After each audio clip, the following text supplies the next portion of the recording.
In this video, you're going to learn how to make text in Inkscape to be used for any type of laser engraving, a sign, or a key holder that you're going to make for your family, etc., etc. I am going to make a sign called, and it just says floor belt sander for our sander in the wood shop. So the first thing I'm going to do is to just name it before I even do anything. And I'm going to name it floor belt sander so that I know what it is. I am going to get rid of the square, this little square right here, or the rectangle, because it doesn't actually show you where the piece is going to be, or it's not like Microsoft Word or Google Docs.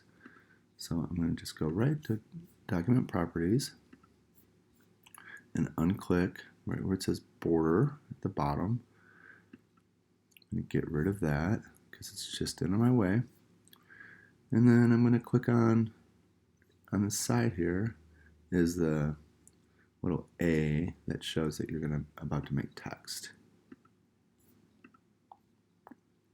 So it gives you an option up here, a little taskbar with the font, whether you want to make it bold or italicize, the size, and I think this is a spacing. You can also open up your text bar, and when you open it up, it comes up here on the side for quick reference points. So now I just find the text and font, and you can also, it's almost easier here to just open it up and then see what you got. But I've already got what font I want, and I have everything. So I am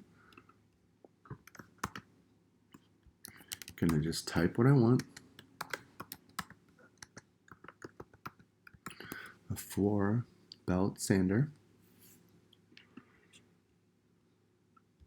And then I'm going to go highlight the text like I just did, turn it all yellow, and go over to text. In the bottom of text, it says, check spelling.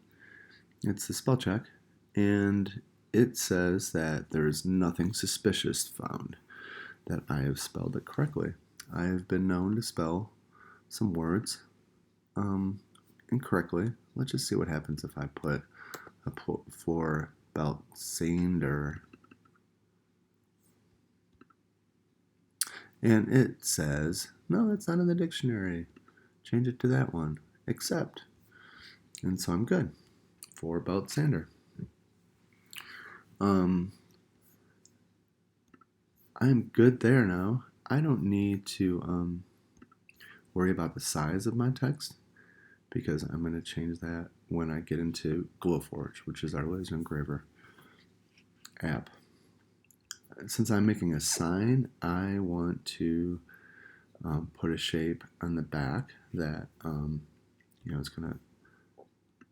it's gonna be the actual sign shape, and I chose an oval. And you can change the oval any way you want. You can also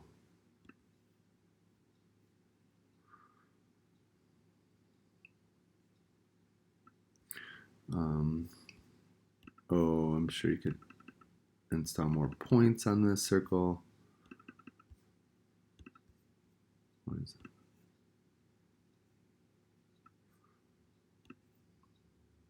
Oh no, let's get rid of that.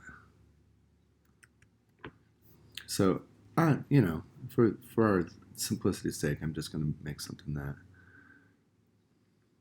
looks kind of good and is going to get the job done. I like something like that. It's a nice, friendly oval shape. And now I am going to change the size of the text only so it fits better within this oval. The way I do that is I'm on arrow. Whoops. And I'm just gonna highlight it. And then I have to hold down the control button to make sure that it sizes correctly. Otherwise, it would size it, whoa, crazy one way or another. And I don't want any of that. So anytime I don't like what I just did, I just put Control Z and it'll change it back to, it'll just undo what I just did. So I like this. Here, I'm going to make it a little bit bigger, people to read. So we've got, I'm going to size it the way I want it for belt sander. Pretty straightforward. Now, the last thing you have to do before you can laser engrave it is you have to change text to a path. And it's just object to path. So you know it's text when you can click on it and it gives you the option to edit it. It's yellow here, which means I can, change it or delete it or whatever.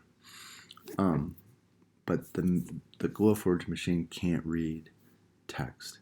So now I go up to object to text. That's right under path.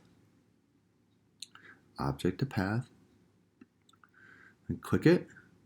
And then now the highlighting part goes away. And if I was like, no, I want to change belt to boot, it won't let me do it. Now,